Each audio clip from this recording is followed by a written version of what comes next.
हाँ जी पंजाबी मार्केट दे विच आई जी एक नवीं आइटम।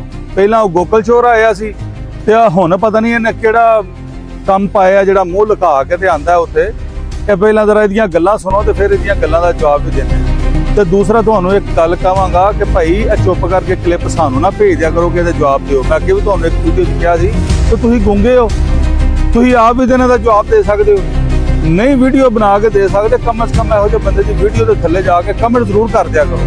पहला ਇਹਦੀ वीडियो वेखो तो फिर गल करते हाल क्योंकि मैं ਤੁਹਾਨੂੰ ਦੱਸ ਰਿਹਾ ਵਾਂ ਕੋਈ ਭਾਈਚਾਰਾ ਨਹੀਂ ਹੈਗਾ। ਤੁਸੀਂ ਆਪਣੇ ਪਿਤਾ ਤੋਂ ਆਪਣੇ ਸ਼੍ਰੀ ਗੁਰੂ ਗੋਬਿੰਦ ਸਿੰਘ ਸਾਹਿਬ ਜੀ ਤੋਂ ਸਿਆਣੇ ਬਣਨ ਦੀ ਕੋਸ਼ਿਸ਼ ਨਾ ਕਰੋ। ਉਹ ਸਾਨੂੰ ਦੱਸ ਗਏ ਇਸ ਕੌਮ ਦੇ ਬਾਰੇ। ਵੀਡੀਓ 'ਚ ਤੁਹਾਡੇ ਨਾਲ ਗੱਲ ਕਰਨੀ ਚਾਹੁੰਦਾ ਇੱਕ ਪੰਜਾਬੀ ਲਹਿਰ ਨਾਮ ਦੇ YouTube ਚੈਨਲ ਦੇ ਬਾਰੇ। ਇਹ YouTube ਦੇ ਹੋਸਟ ਨੇ ਨਾਸਿਰ ਢਿੱਲੋਂ ਤੇ ਭੁਪਿੰਦਰ ਸਿੰਘ ਲਵਲੀ, ਜਿਹੜੇ ਕਿ ਦੋਨੋਂ ਪਾਕਿਸਤਾਨੀ ਭੋਲੇ ਲੋਕ। ਇਹਨਾਂ ਦਾ ਜਦੋਂ ਕਰਤਾਰਪੁਰ ਸਾਹਿਬ ਜਾਂਦੇ ਆ ਕੋਰੀਡੋਰ ਥਾਣੀ, ਉਦੋਂ ਵੀ ਤੁਸੀਂ ਇਹਨਾਂ ਦਾ ਇਸਤਕਬਾਲ ਕਿਵੇਂ ਕਰਦੇ ਆ, ਸਵਾਗਤ ਕਿਵੇਂ ਕਰਦੇ ਆ? ਤੁਹਾਡਾ ਕੋਈ ਪੁਲਿਸ ਵਾਲਾ ਜਾਂ ਹਰ ਪਾਸੇ ਤੁਸੀਂ ਮੇਰੀ ਜਨਤਾ ਨੂੰ, ਮੇਰੀ ਆਵਾਮ ਨੂੰ ਹਿੰਦੁਸਤਾਨ ਦੇ ਖਿਲਾਫ ਹੀ ਭੜਕਾਉਣ 'ਚ ਲੱਗੇ ਹੋਏ ਆ। ਤੇਰੇ ਵਰਗਿਆਂ ਦਾ ਬਹੁਤ ਜ਼ਿਆਦਾ ਵੱਡਾ ਰੋਲ ਹੈ। ਮੇਰੇ ਅਸੀਂ ਤੈਨੂੰ ਐਕਸਪੋਜ਼ ਨਾ ਕੀਤਾ for what you are and what you are is an ISI market।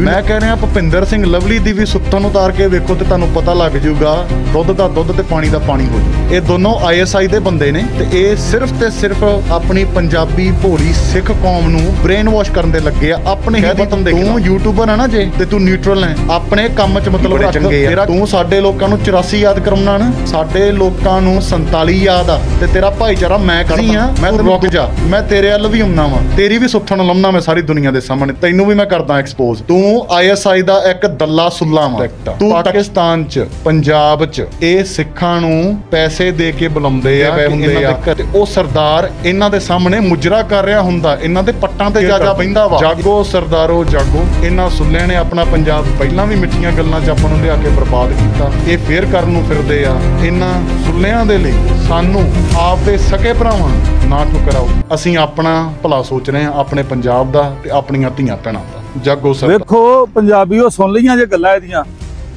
ਇਹਨੇ ਐਕਸਪੋਜ਼ ਕਰਨਾ ਨਾਸਰ ਢਿੱਲੋਂ ਨੂੰ, ਠੀਕ ਹੈ, ਜਿਹੜਾ ਖੁਦ ਹੀ ਨਹੀਂ ਅਜੇ ਤੱਕ ਐਕਸਪੋਜ਼ ਹੋਇਆ। ਉਹ ਕਮਲਿਆ, ਉਹ ਕਾਕਿਆ, ਪਹਿਲਾਂ ਬੰਦਾ ਉਹ ਜੇ ਕੰਮ ਹੀ ਨਾ ਕਰੇ ਜੇ ਮੂੰਹ ਲੁਕਾਣਾ ਪਵੇ।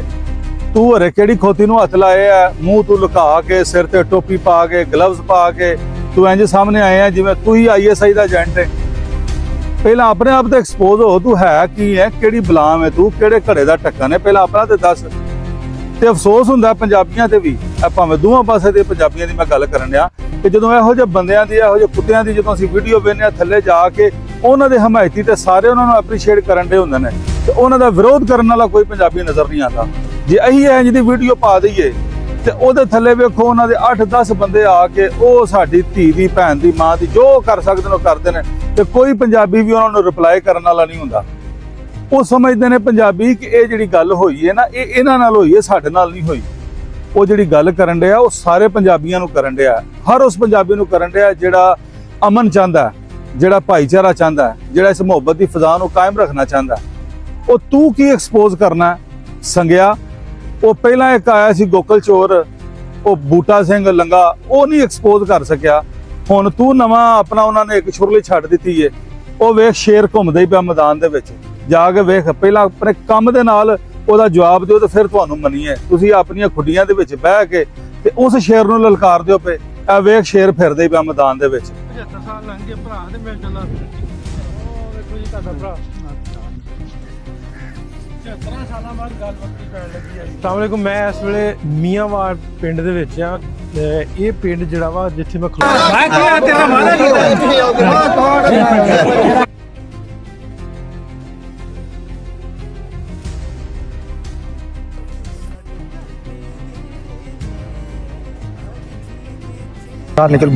मेरे बच्चों ने कपड़े फाटे भुखे तुसीं वीडियो वेखी होनी ते मैं दोपहरे सौना हुन्ना ते मैनूं दोपहरे नींद नहीं आई। बंदे नाल वादा कीता परसों पता नहीं रब ने मोहलत देनी है कि नहीं। हां मुंडे दे कपड़े फाटे मेरा भरा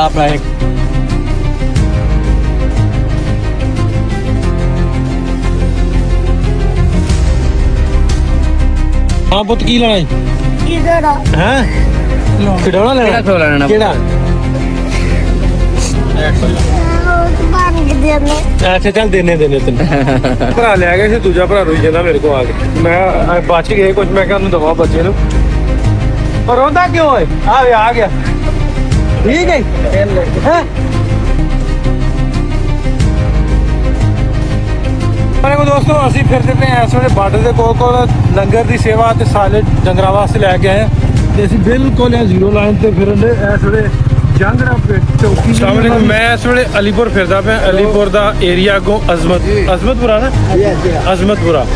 ਤੇ ਅੱਜ ਪਾਣੀ ਆਏ ਨੂੰ ਇੱਥੇ 20 ਤੋਂ ਦਿਨ ਉੱਤੇ ਹੋ ਗਏ ਨੇ ਤੇ ਹਲੇ ਵੀ ਇੱਥੇ ਪਾਣੀ ਇੰਨਾ ਹੈ ਵੀ ਘਰਾਂ ਦੇ ਵਿੱਚੋਂ ਦੀ ਲੰਘ ਜਾ। ਪੰਜਾਬ ਦੇ ਅਸਲ ਪੁੱਤ ਜਿਹੜੇ ਇਕੱਲੇ ਪੰਜਾਬੀ ਮਾਂ ਬੋਲੀ ਦੇ ਸੇਵਕ ਨਹੀਂ ਬਲਕਿ ਪੰਜਾਬੀਆਂ ਦੇ ਵੀ ਰਖਵਾਲੇ ਨੇ। ਅੱਜ ਪੰਜਾਬ ਤੇ ਮਾੜਾ ਟਾਈਮ ਹੈ, ਚੜਦਾ ਤੇ ਲੈਂਦਾ ਦੋਵੇਂ ਪੰਜਾਬ ਫਲੱਡ ਦੇ ਨਾਲ, ਹੜ੍ਹਾਂ ਦੇ ਨਾਲ ਜੰਗ ਲੜ ਰਹੇ ਨੇ। ਇਸ ਔਖੇ ਟਾਈਮ ਤੇ ਜਿੱਥੇ ਚੜ੍ਹਦੇ ਪੰਜਾਬ ਦੇ ਫਨਕਾਰ, ਅਦਾਕਾਰ ਤੇ ਓਵਰਸੀਜ਼ ਪੰਜਾਬੀ ਪੰਜਾਬ ਵਾਸਤੇ ਚੀਨ ਦੀ ਕੰਨ ਸਾਬਤ ਹੋਏ ਨੇ, ਇਸ ਦੇ ਬਰਅਕਸ ਲਹਿੰਦੇ ਪੰਜਾਬ ਦੇ ਵਿੱਚ ਵੱਡੇ ਵੱਡੇ ਯੂਟਿਊਬਰ, 2 ਕੋੜੀ ਦੇ ਟਿਕਟੌਕਰ ਪੰਜਾਬ ਦੇ ਨਾਮ ਤੋਂ ਖਾਣ ਵਾਲੇ ਖੁੱਡਾਂ 'ਚ ਵੜੀ ਬੈਠੇ ਨੇ। ਉੱਥੇ ਹੀ ਪੰਜਾਬ ਦੇ ਕੁਝ ਚਿਹਰੇ ਜਿਹੜੇ ਕਿ ਪੰਜਾਬ ਦੇ ਅਸਲ ਹੀਰੋ ਨੇ, ਇਸ ਮਾੜੇ ਟਾਈਮ ਤੇ ਪੰਜਾਬੀਆਂ ਦੇ ਨਾਲ ਮੋਢਾ ਲਾ ਕੇ ਖੜੇ ਨੇ, ਜਿਹੜੇ ਆਪਣੀ ਜਾਨ ਦੀ, ਆਪਣੇ ਘਰ-ਬਾਰ ਦੀ ਪਰਵਾਹ ਕੀਤੇ ਬਗੈਰ ਮਸਲਸਲ ਲੋਕਾਂ ਦੀ ਮਦਦ ਵਾਸਤੇ ਸਲਾਬੀ ਪਾਣੀਆਂ ਦੇ ਵਿੱਚ